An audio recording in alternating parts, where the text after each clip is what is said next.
Thank you for coming. Yeah. Actually, I should say that in 1978, when I decided to come to U.S., I thought I just wanted to learn English for 2 years. And after 2 years, then I'm going back to Taiwan to continue on my study. But somehow I'm still here. So things are changing. Thank you. Thank you. Today, we are going to continue to study the book on 5 Skandhas. And many of you probably already know what are those Skandhas. Perhaps new friends, the first time comer today, perhaps I need to introduce those 5 Skandhas first. 5 Skandha means 5 aggregates, conditions to form ourselves. The first one is body, physical body. The second one is feelings. We all have feelings, emotional feelings, and physical feelings. Yeah. And the third one is perception, ideas, informations that we are receiving from learning, from listening or seeing, perception. Mental formation means after we have informations, from time to time we need to make decisions. I wanted to go to this place. I wanted to talk to this person. I feel very wonderful. Today is a good day. Sometimes maybe not.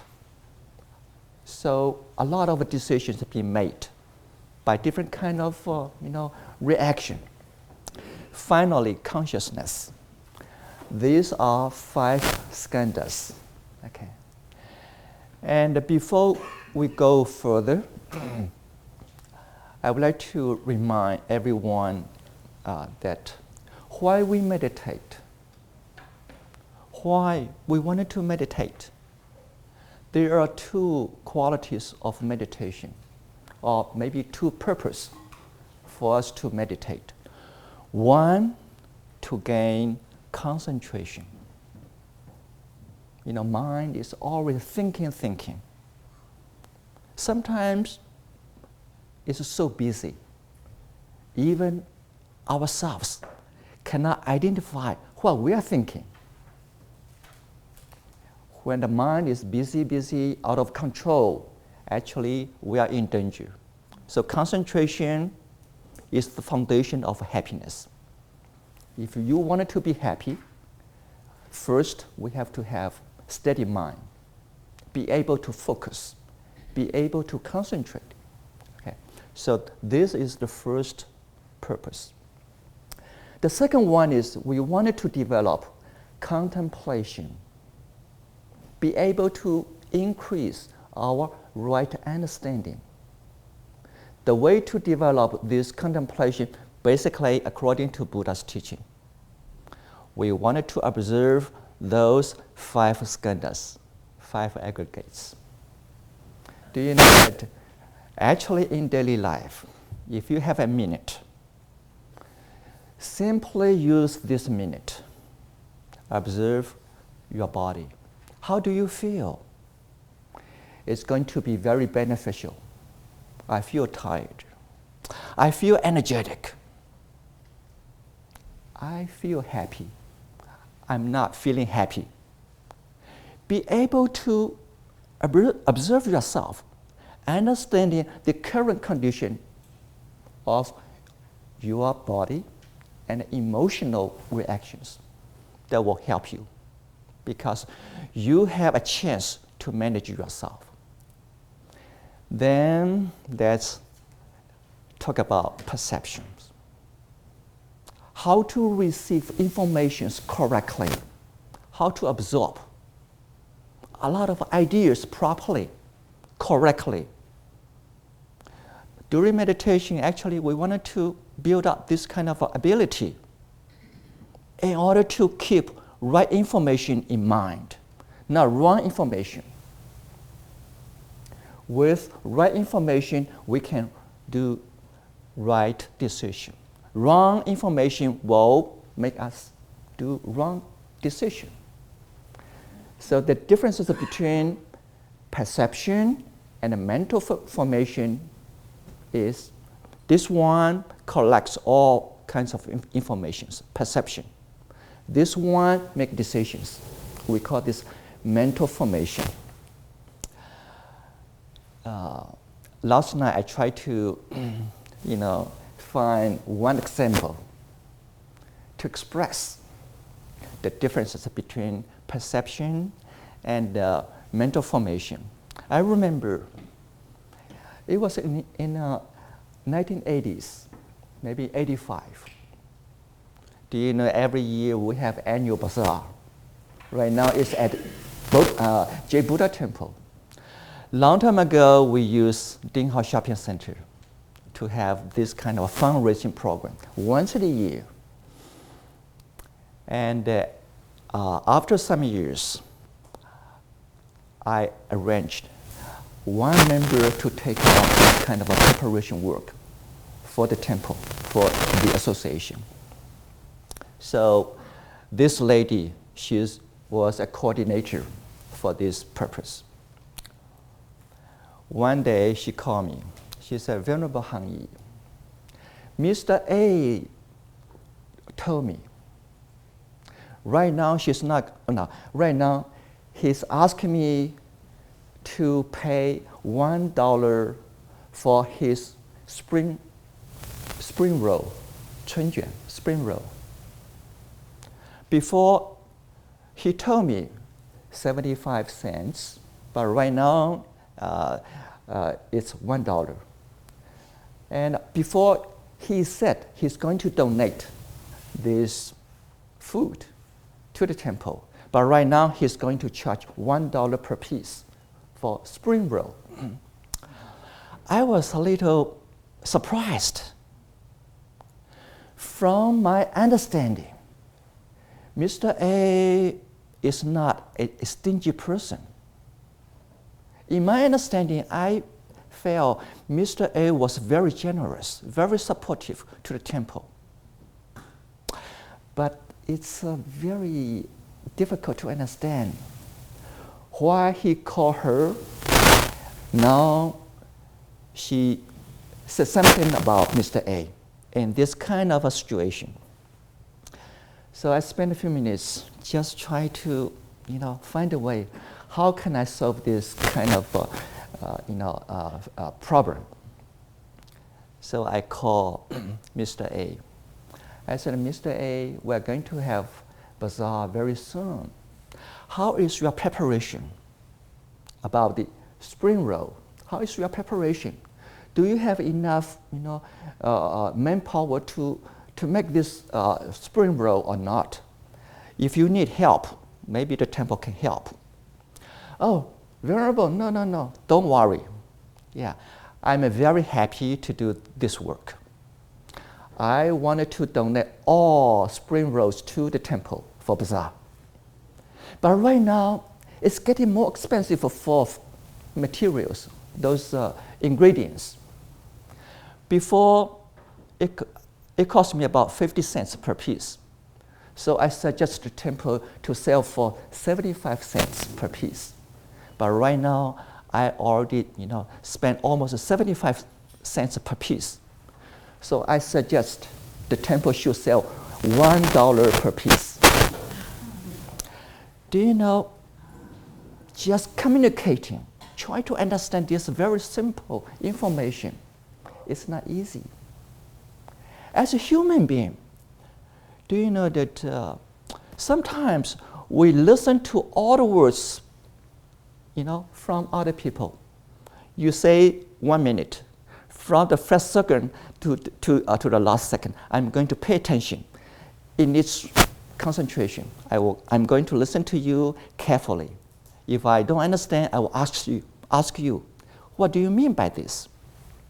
But sometimes we may miss certain words.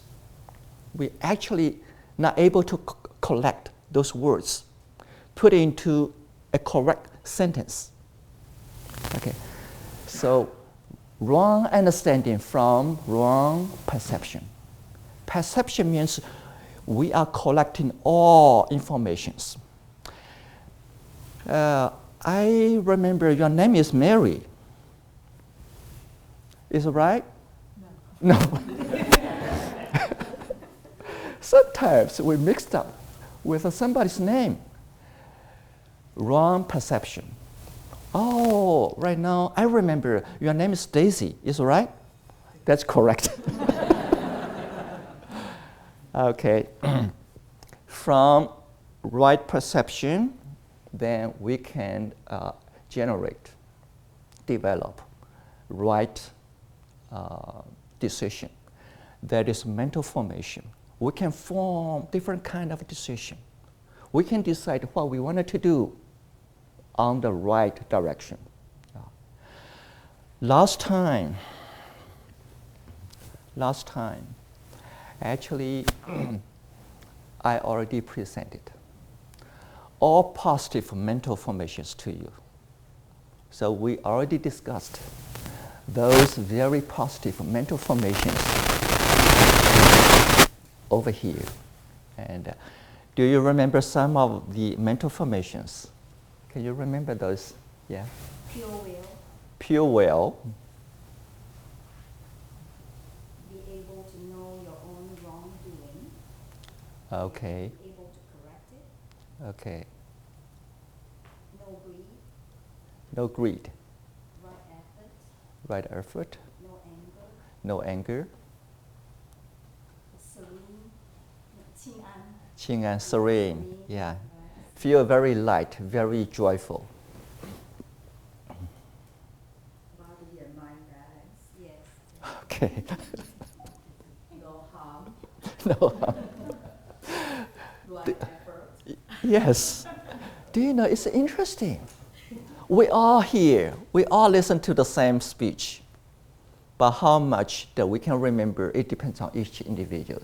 Oh, I feel it's important. I feel it's not important. And actually including two words in Chinese, 惭愧. Yeah, and also Judy sent me some other translation. Okay, I think that is good. Yeah, I think the translation of 惭 is shame. In the West, when we say shame, sometimes we have different meaning. But in Buddhism, we say shame is a quality. The person who knows how to understand his wrong mistake and correct himself. Okay, and also 愧. There's another translation. Yeah, fear of wrongdoing. Fear of wrongdoing. That is 愧. Okay, it was difficult for me to translate all the terms from English to from Chinese to English. So thank you for sharing those informations with me. And today we are going to start to discuss 6 fundamental afflictions. And some places they translate into worries, upsets. But perhaps affliction is a better word. Do you know how? What is the meaning of affliction? Mitch, do you know? Affliction. Could you? Yes.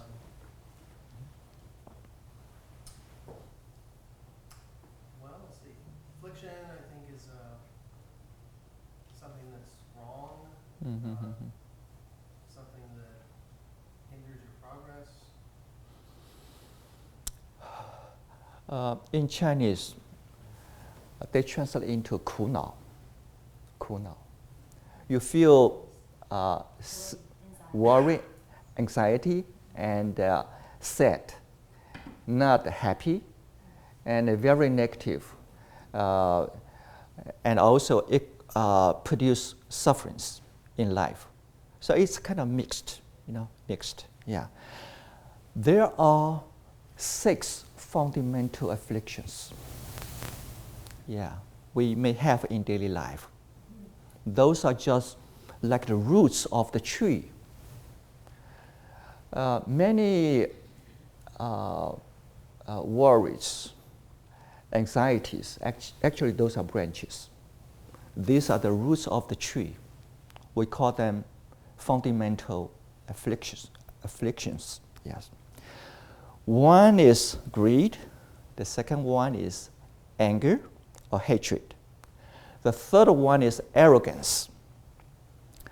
Then ignorance, wrong view, finally doubt. Doubt. The mind is not clear. Yeah.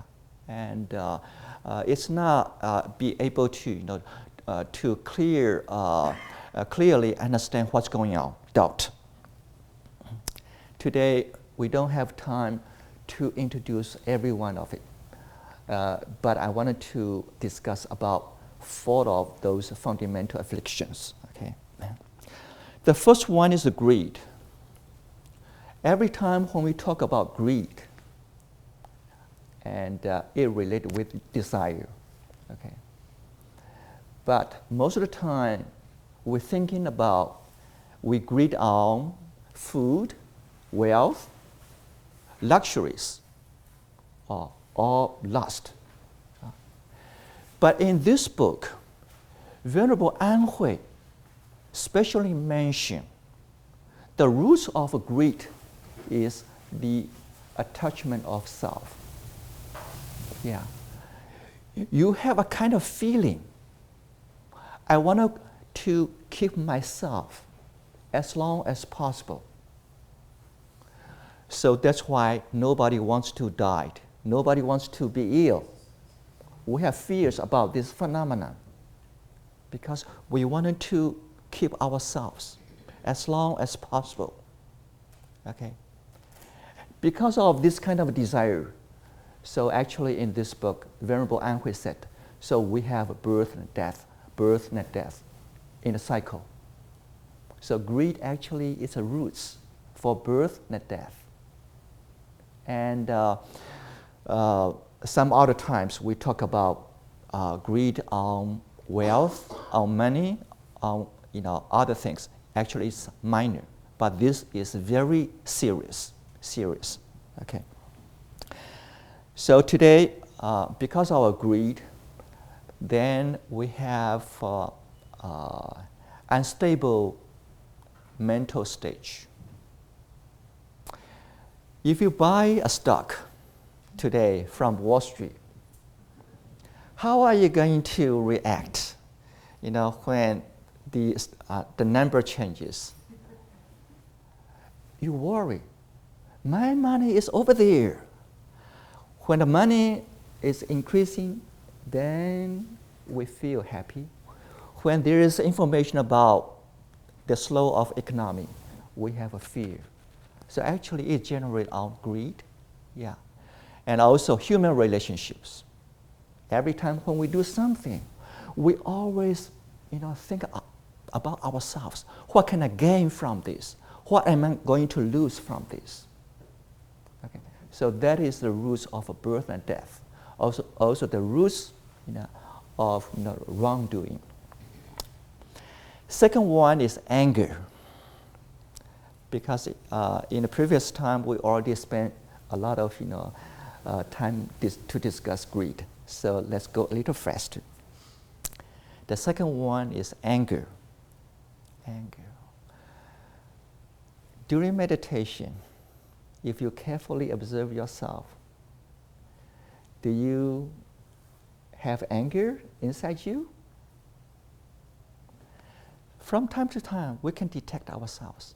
Even myself, a few days ago, I noticed that I had a certain kind of anger inside me about Reverend Huidu's doing. We had a lake. We have a lake at the Bodhi Center.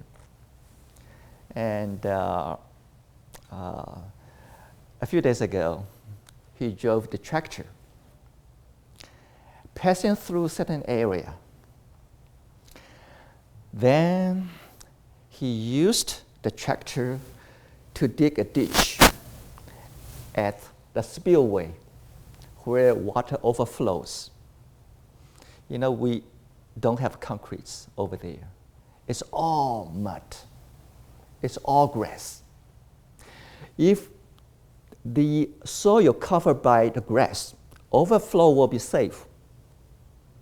The water won't carry dirt away. It's not going to create a ditch deeper and deeper. But somehow, without thinking, he used the tractor to dig a ditch, try to reduce the level of the water in the lake. After I discussed this, I was not feeling comfortable because he's creating a problem for the lake. So on the day I talked to him, I noticed that I was not patient. I tried to talk to him right away and also ask him to correct this doing right away on the same day. Because right now we have a lot of water in the lake. The water is running through the place. It's going to create a problem because over there the dam is just about 20 feet wide, maybe 20 feet tall. After some time, it's going to create a problem for the lake.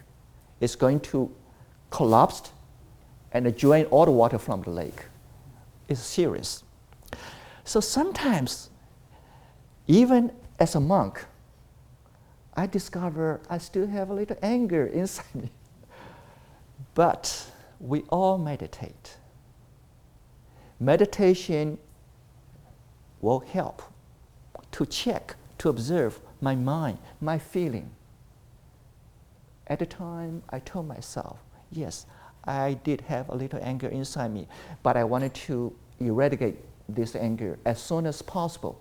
I don't want it to develop this further. How can we do this to eradicate angers? Thinking on those positive work Reverend Huidu does at the center. You know, he's a very dedicated monk for so many years at the center. He tried to take care of the forest. He tried to maintain the roads for us. He tried to mow the grass for the center. A lot of wonderful things he had done for the center for so many years. So by contemplating on those, finally I feel my anger is disappearing little by little because you have appreciation inside you. I appreciate his effort. Even though today he dig a ditch, I just wanted to correct this doing. But I don't want to increase my anger toward him. So this is a way to train ourselves. Even I'm a monk, I'm still under training. You know, Buddha always remind us, as long as you are not arrogant, we have greed, anger inside us. We have to be careful. There are a few kinds of anger that we are going to develop. One kind of anger may be with reason. With reason. Yeah.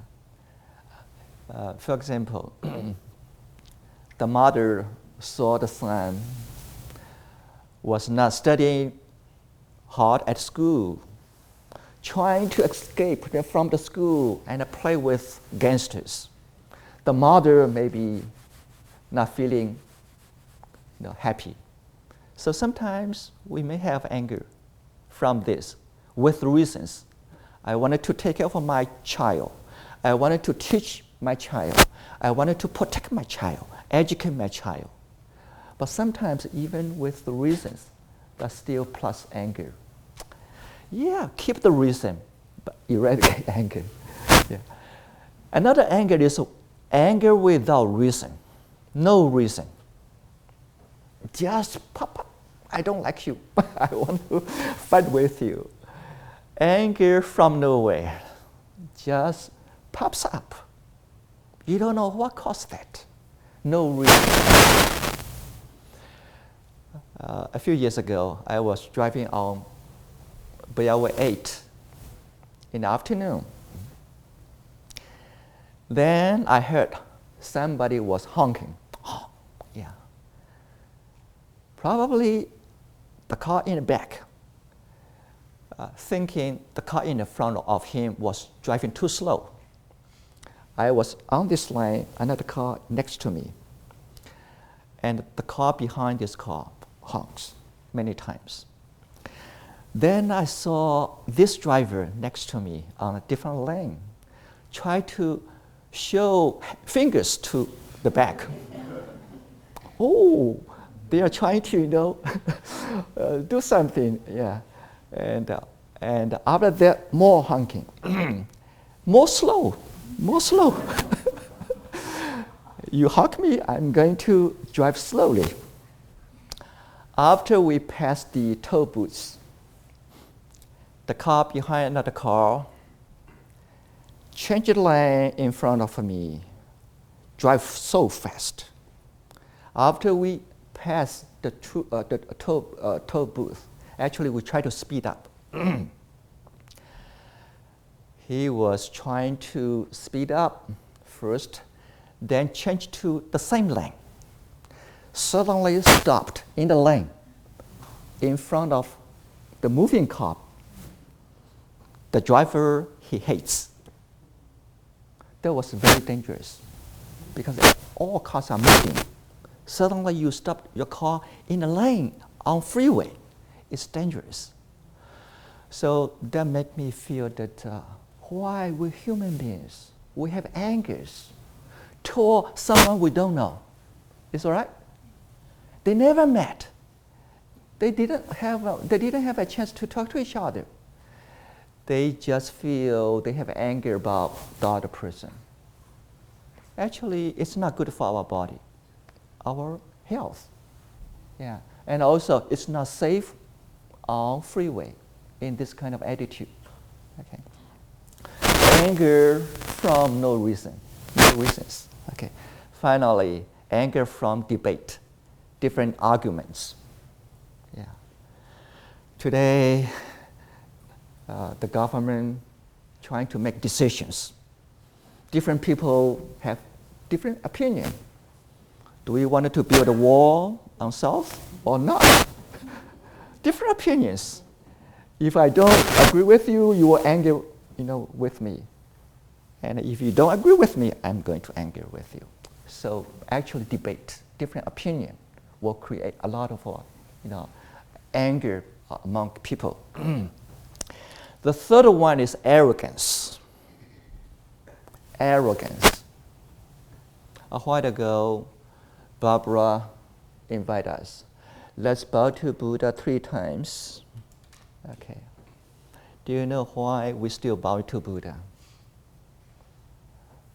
First, we wanted to pay respect to our teacher, just like all citizens. When you see American flags, you wanted to pay respect to the flag, to the nation, not a piece of a cloth. You salute the flag. You're thinking about the spirit of this nation. The same thing. We use this statue to symbolize our teacher, and we wanted to we wanted to show our appreciation for his teaching. And at the same time, we wanted to learn how to be humble. Be humble. Yeah. Humble person can learn. The person who's very arrogant may not be learned because his mind is full of his thoughts. Yeah. No humble means you cannot empty yourself in order to receive new informations. There are different arrogance. I cannot introduce all of them. Some are minor, okay, but some are very critical, very serious. So I choose those 3 to introduce to you. There are 7 arrogance, but today we talk about 3 of them. The first one is the arrogance of self-attachment. the arrogance of self-attachment. How can you identify your own arrogance with self-attachment? It's very easy. Whenever you participate in a meeting, you are going to notice how much arrogance inside me about myself. From time to time, I discovered that during the meeting, everyone can say something about their opinion. Okay, their suggestions. Okay, and okay, if I say something, this is my opinion. You all agree with me. I feel very wonderful. I feel, oh, thank you for supporting me. How about I express my opinion, you against it. Disappointed. After disappointing, then the next step, if from verbal words exchange, if it's not polite, people started to argue, then this kind of arrogance will show up. This is my opinion. Yeah. You better listen to me. You better support me. And some people, they walk out of the meeting because they don't like, the meeting. Yeah. So arrogance of self-attachment. Okay. The second one is the arrogance of achievements. I'm achieving something. Yeah. Do you know I'm a monk? I'm a monk. I'm higher than you. So it's better to treat me specially, in different form. Because I'm thinking, I am a monk. I have achieved something. You all not achieving. This is a kind of arrogance. And sometimes in religion, we may have this kind of thinking, this kind of arrogance. I have a degree of PhD on philosophy. You just graduated from, what do you call it? Colleges. Yeah. Now having a PhD degree. So you cannot compare with me. Yeah, my mind is sharper, wiser. Achieving something, you use this achievement to see low on others. That is the arrogance of achievement. Okay. In Buddhism, in this book, actually, Venerable Anhui specially mentioned this kind of phenomenon we have to avoid. Yesterday, I just achieved arahanthood. Okay. Maybe I did not. But I'm thinking, because last night I meditate. Suddenly there's lights popping up around me. Oh, I feel different. Sometimes people maybe have different kind of supernatural experiences. Supernatural power or seeing something unusual phenomenon. They feel they are gaining something. They feel they are different from ordinary people, common people. This cause a lot of religious problem. Okay, yeah, because sometimes you really don't know how to identify it's true or not, especially on supernatural power. Yeah. When I was in Taiwan, long time ago, I went to a place, they called it Dragon Lake for retreat. Then one day another monk told me, Venerable Hangyi, do you know, on the other side of the lake, there's another monk, and he lives there. He's very famous. Oh, in Taiwan, newspapers and they report this news on the paper. They say this monk can radiate lights around him. Radiate lights. Yeah. So people from south of Taiwan, they group together and rent 游览车, what do you call it? The bus. Buses go to north, to the Dragon Lake, to visit this monk. He was kind of famous in Taiwan in those days. So one day I was, thinking, even this is my retreat, I don't want to miss the opportunity to pay respect, to visit this monk who can radiate lights. So I went to his place. It was in the summertime. And he did not cover his upper body, and a kind of a relaxing way, sitting in the backyard. I asked him that, can I come in to visit you? Oh, yeah, please come in. Then I tried to look on him. Is there any lights? No clothes? Yeah. But still just like normal, okay, like us. Then into the hall, I bowed to the Buddha 3 times. Then I bowed to him to pay respect to him. After this, then I said, very well, I heard you can radiate lights. Yeah, and how do you do this? He said, today is not time for me to show this, but you can see the photos, pictures of me. So there are a few photos around the hall. There are lights behind him. Yeah. So I didn't want to really ask him to demonstrate. I just simply sat with him and asked him to teach me something on the Dharma. Normally, as a young monk, we always ask senior monks to teach us whenever we have a chance to talk to him. So we all sat down. Then he started to introduce a lot of monks in Taiwan to me.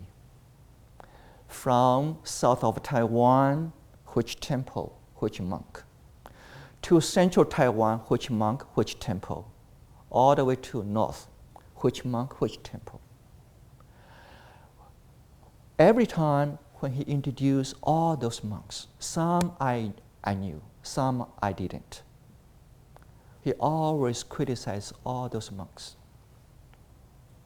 I listened to him for about 1 hour, just simply criticism about all other temples. In my understanding, it's not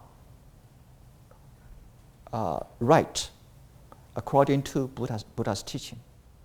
Yeah, and so after I paid respect to him, then I left.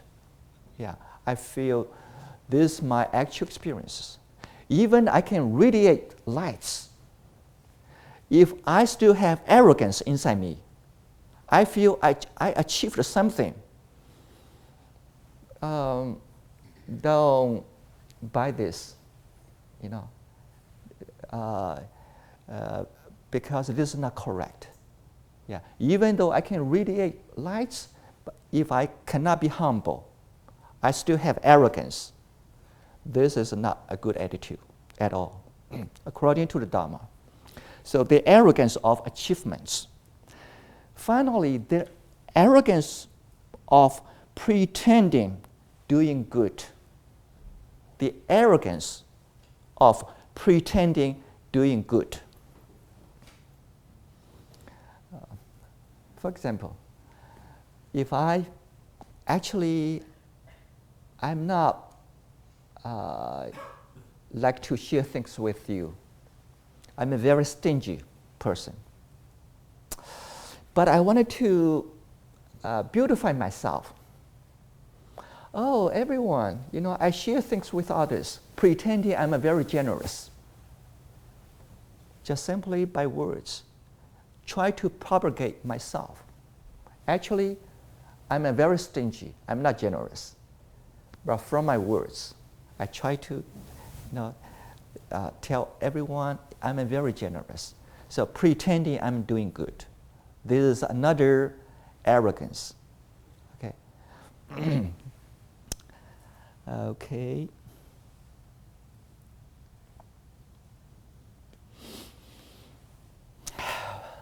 Okay, let's use the rest of the time to talk about the ignorance. This is the last one I'm going to introduce. This is very important.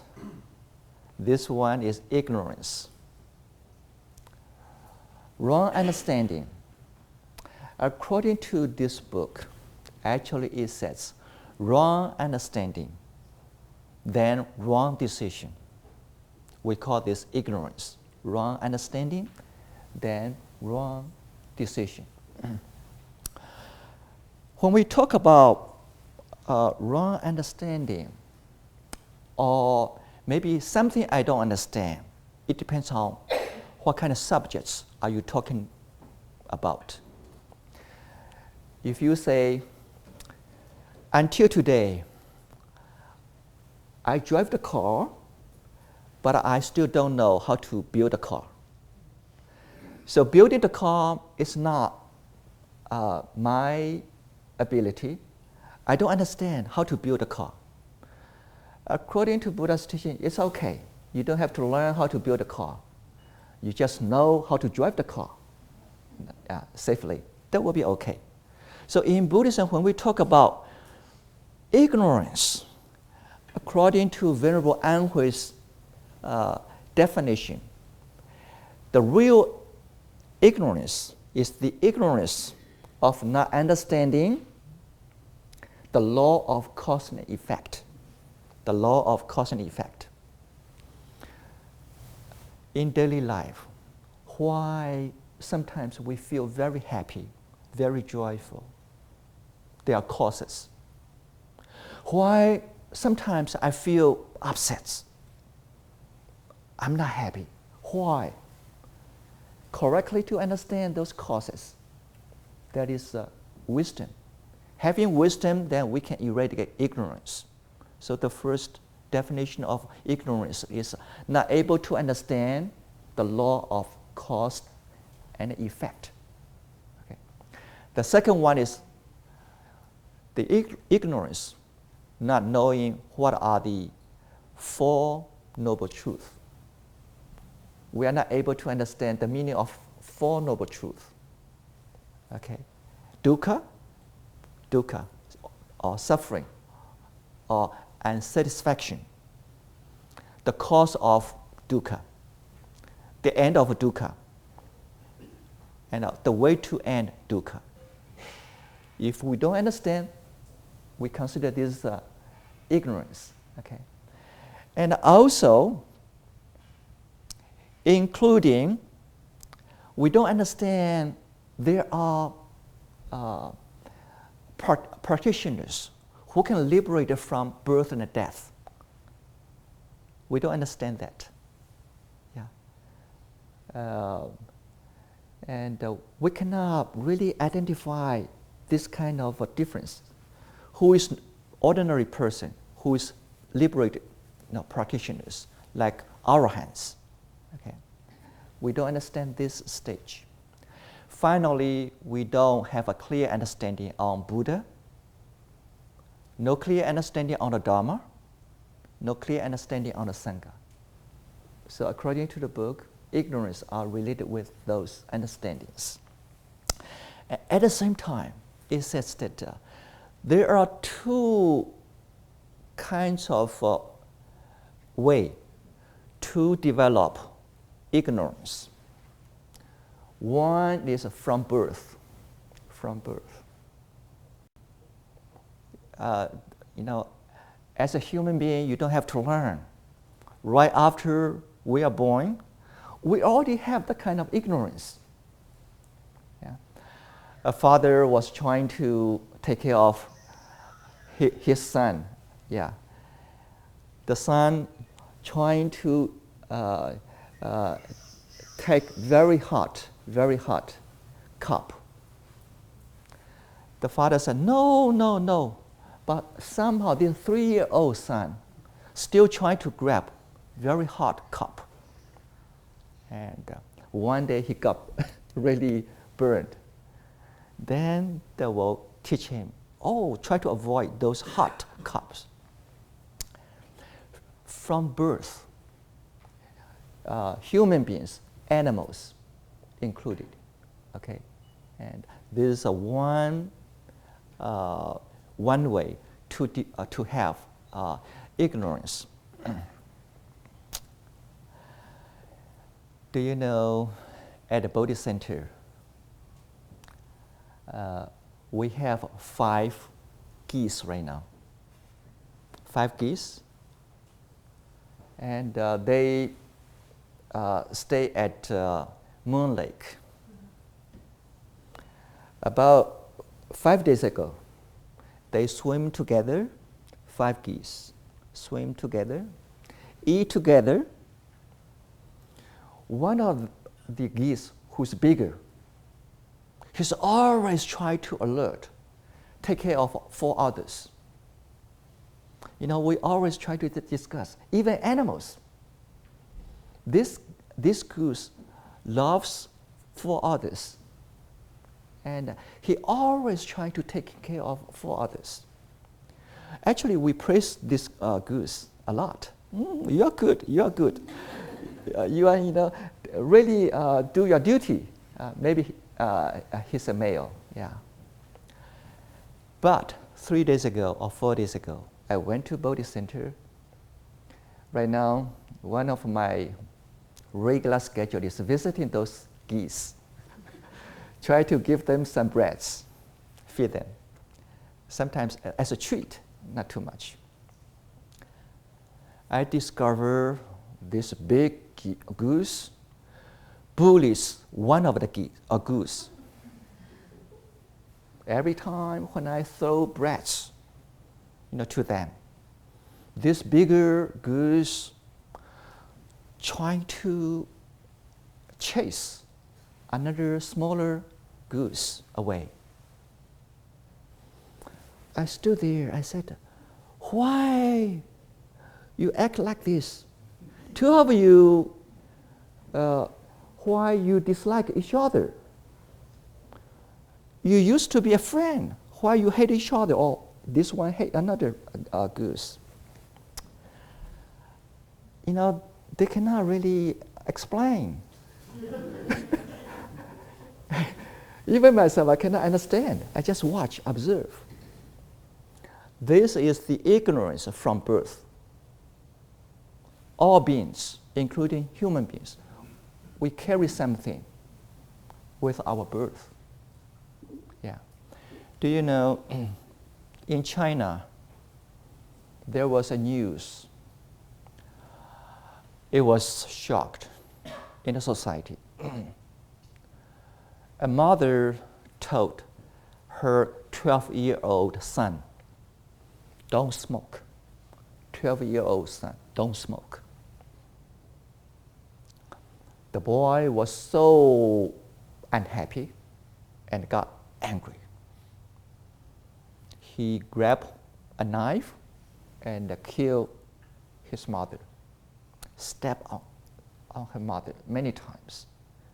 The mother, you know, died.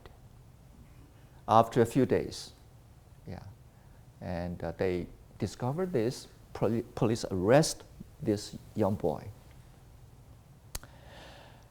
You know, after they really interviewed this boy and try to figure out how to deal with this kind of crime, you know, the government, the court, couldn't find any law to punish him. Couldn't find any law to punish him. So finally, they released this boy. When this boy back to his village, his home, he was, you know, still very, what do you call it?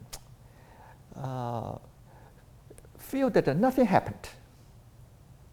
smile all the time. People criticize this boy. Why you kill your mother?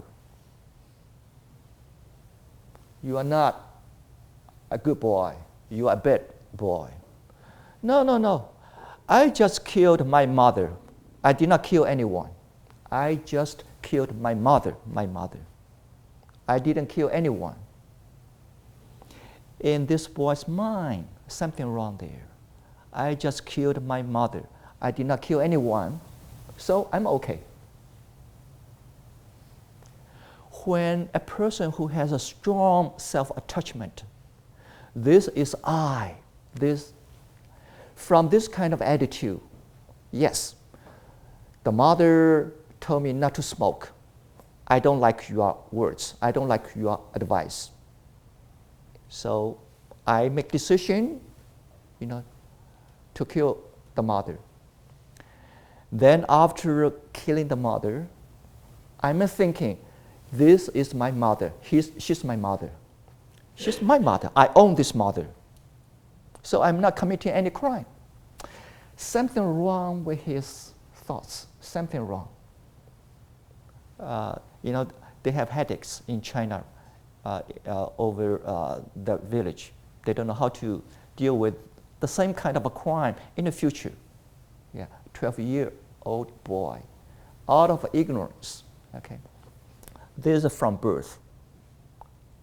Nobody teach this boy to kill the mother, just from his nature. The second one, another way to develop ignorance, I try to find the right English translation. This ignorance is from distinction or from discrimination. I try to understand what's right, what's wrong. Okay, but somehow the distinction we have sometimes may not right. I feel I carefully analyze all the phenomena, but sometimes in the wrong way, not correct way. Wrong distinction, wrong discrimination. Discrimination, we use this word in negative way a lot in a society, discriminate others. But at the same time, I check from the dictionary. In Chinese also is 区别, 分别. Okay. Identify what is what. I wanted to share this with you that distinction we have in daily life. Do we all use it correctly all the time? Sometimes recheck. A few years ago, I was in the study room over here. One volunteer, he tried to use intercom to reach me. He thought there's something he needs to talk to me directly. He called me once, twice, the third time, a few times, within maybe 1 or 2 hours. And he knows that I was in the study room because some other people's shoes still outside of my doorstep. The door is closed, but somehow there are shoes outside. That means I must be inside. Without me, nobody can go to the study room. I must be inside. But somehow the phone couldn't reach me. Nobody answered. He saw those shoes again. He was so upset. Venerable Hang Yi didn't want to talk to me. And he ignored me. He doesn't want to communicate with me. And so after today, I'm not coming back to Jade Buddha Temple again. He told another volunteer. So another member was in what do you call a kind of concerned.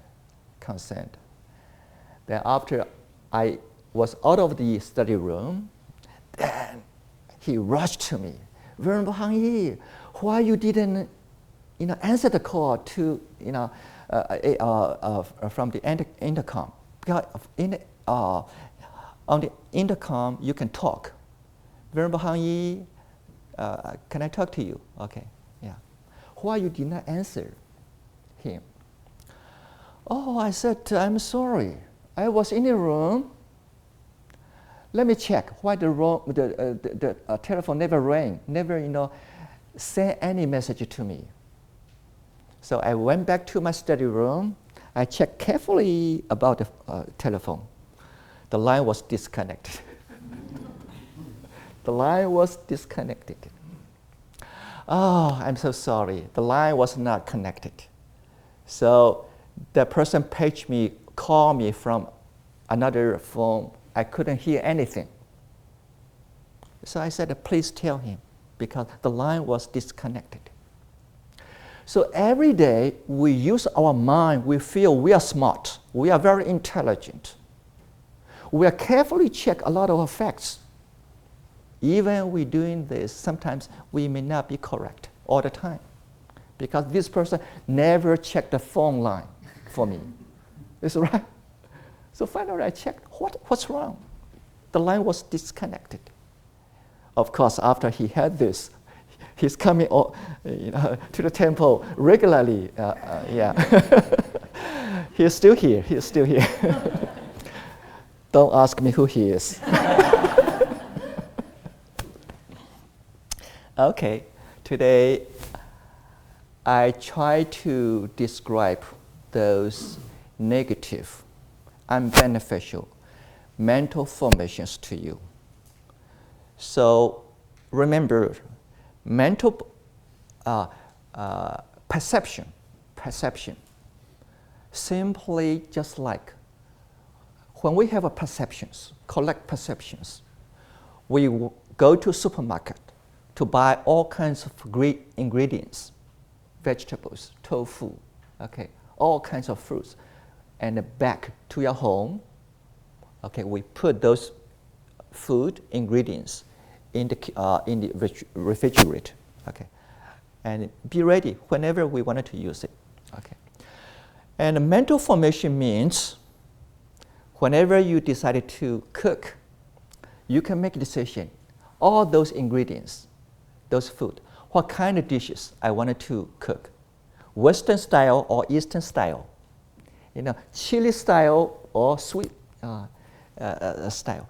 You can make decision on those. But remember, never cook something is poisoned. Long time ago, a nun, she gave me a certain kind of a juice from squash vine, 丝瓜. She said, Venerable Hang Yi, this is a very healthy drink. It's all natural from squash vine. And you should take some. So it's going to cleansing your body. So I try to drink. It's very bitter, not tasty. But I'm thinking it's good, so I continue to finish the whole glass of the juice. After I had the juice, I was vomit. And I had problem, with my stomach. I had to go to, restaurant all the time. What's going on? Finally, other people had the same experience. So I said, what kind of juice is it? Yes, it's from squash. But somehow this nun did not know that the fertilizer was wrong. She used leftover 玫瑰是玫瑰 rose fertilizer for this plant. Rose fertilizer for this squash. Probably the fertilizer cause the bitter taste and also make my stomach ill. So, mental formation, we should use it for delicious, healthy dishes, not poisoned dishes. Okay. Thank you so much, and I appreciate it. Thank you.